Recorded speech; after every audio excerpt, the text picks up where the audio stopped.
Good afternoon, Newburyport community. This month, I'll be recording my newsletter with the NCM Hub and broadcasting by YouTube and through our local cable station.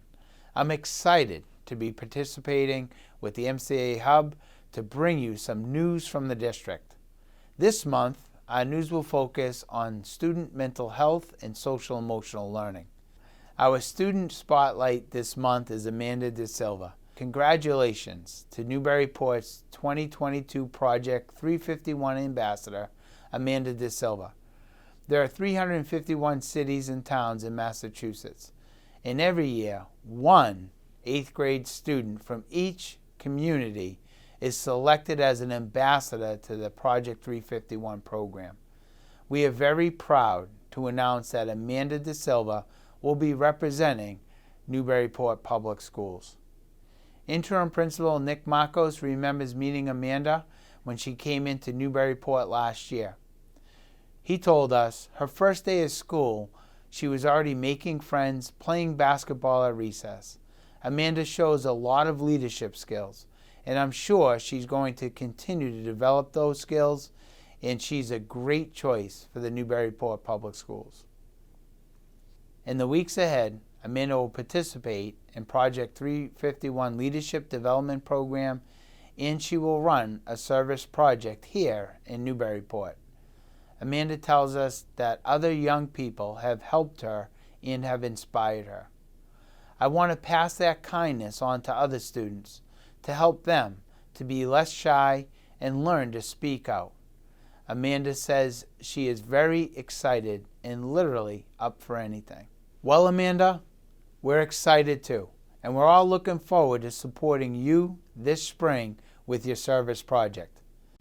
Trauma-sensitive schools. Many educators were sounding the alarms about young people's mental health before March 2020 shutdown.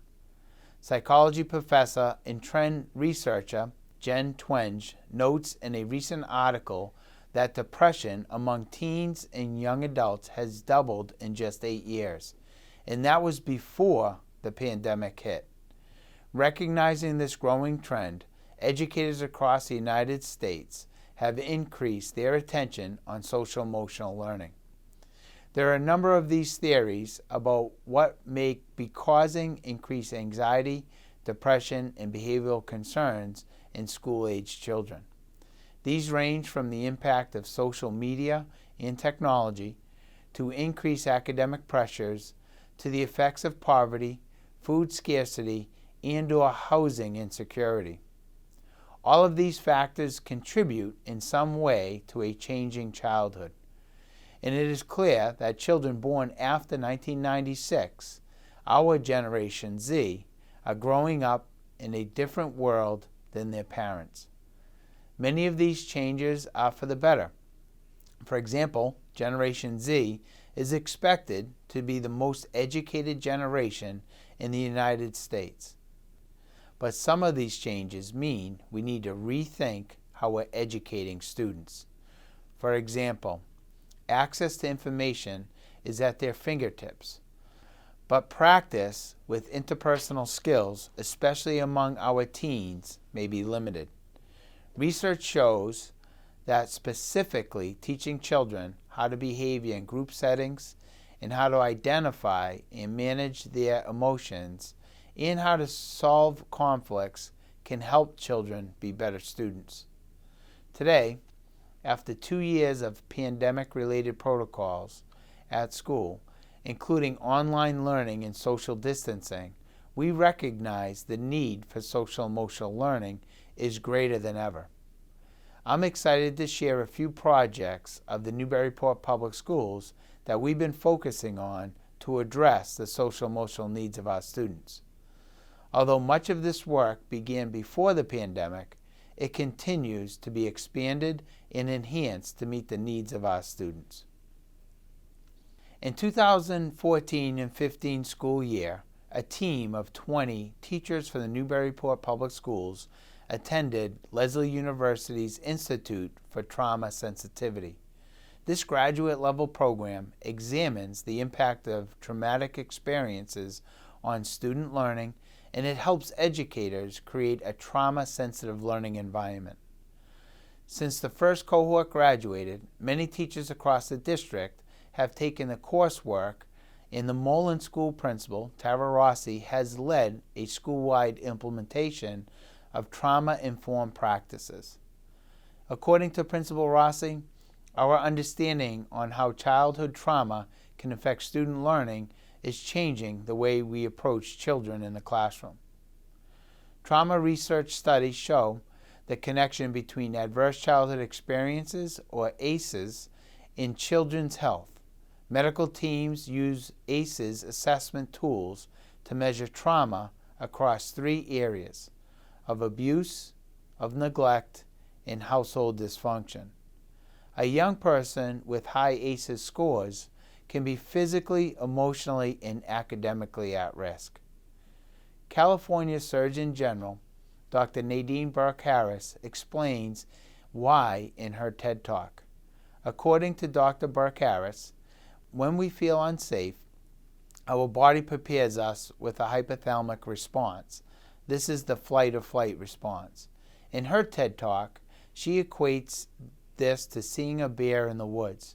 For all of us, this type of response would be very beneficial because it helps us escape the bear. However, it becomes problematic when a child wakes up with this level of stress every day before school. For a child whose hypothalamic response is triggered too often, there can be lasting effects. Researchers have found that repeated stress response affects the brain development. In fact, children with high ACEs scores may have difficulty with memory, executive functioning skills, and social skill development. Educators in the Leslie Trauma Sensitivity Program have learned how to create what Dr. Burke-Harris calls daily doses of healing interactions. So what do those look like?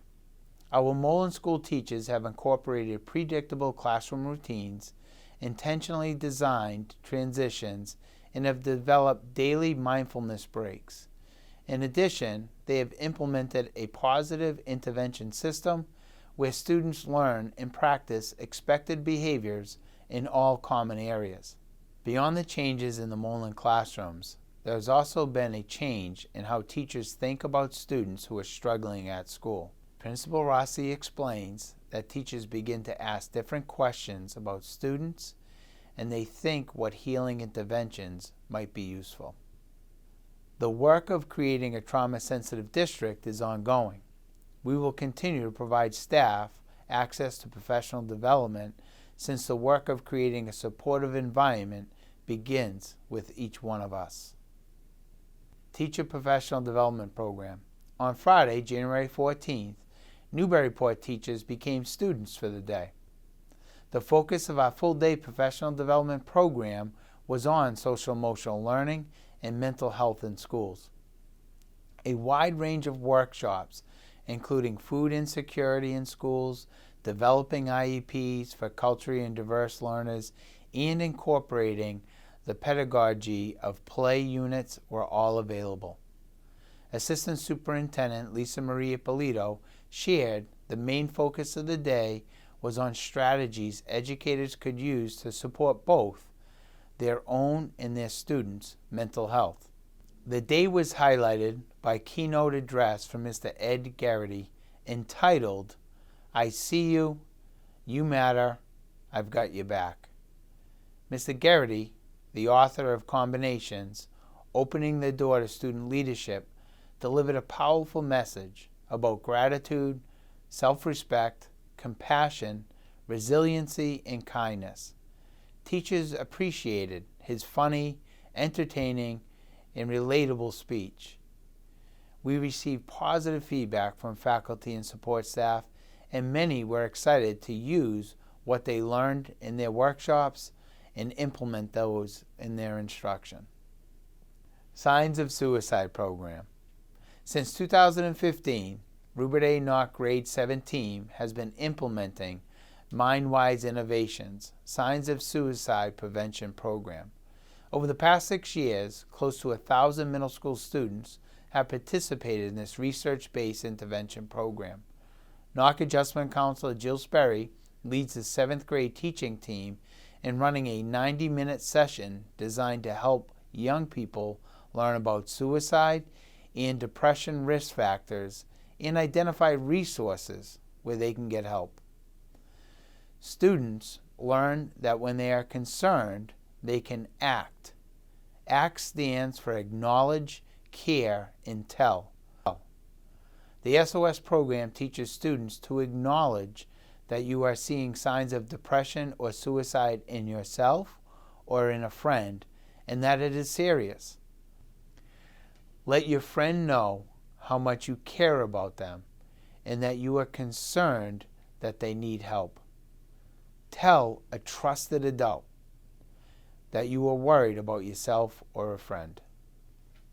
NOC Interim Principal Nick Marco says the SOS program is an effective educational program that has helped us open conversations about mental health.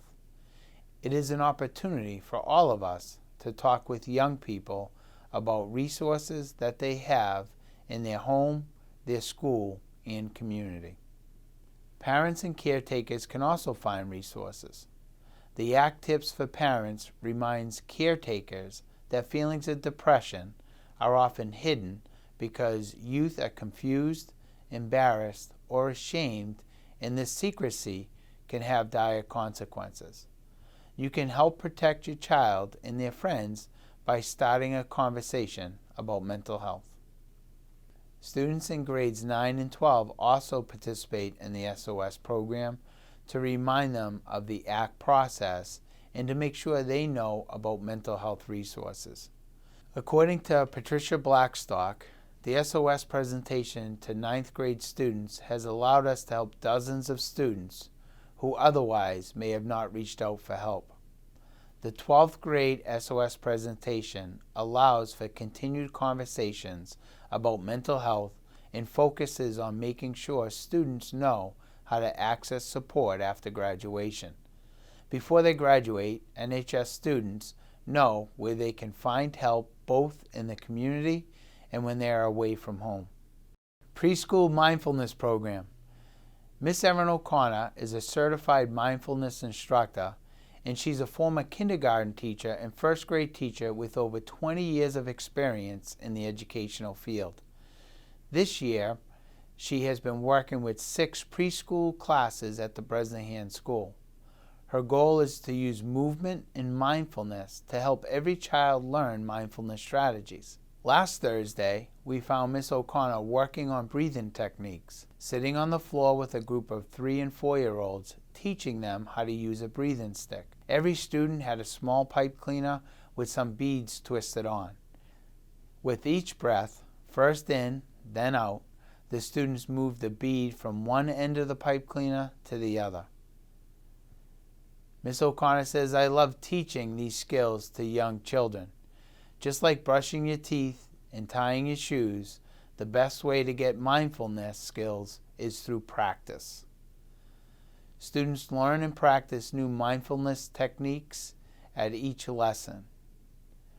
And every week, Bresnahan preschoolers are getting better at managing big emotions and using their breathing sticks to practice calming down. But it's not all work and no fun. According to Miss O'Connor, students' favorite activity is dancing to her Yoga Bear song, and she has learned to let her inner child out and dance and have fun along with them. I want to take a moment and thank you all for taking the time to listen to our virtual newsletter. We're looking forward to our continued partnership with the NCM Hub, and we'll be adding more programming throughout the year. Make sure to follow us on Twitter or go to the news feed on the Newburyport Public Schools website. Thank you all, and have a wonderful day.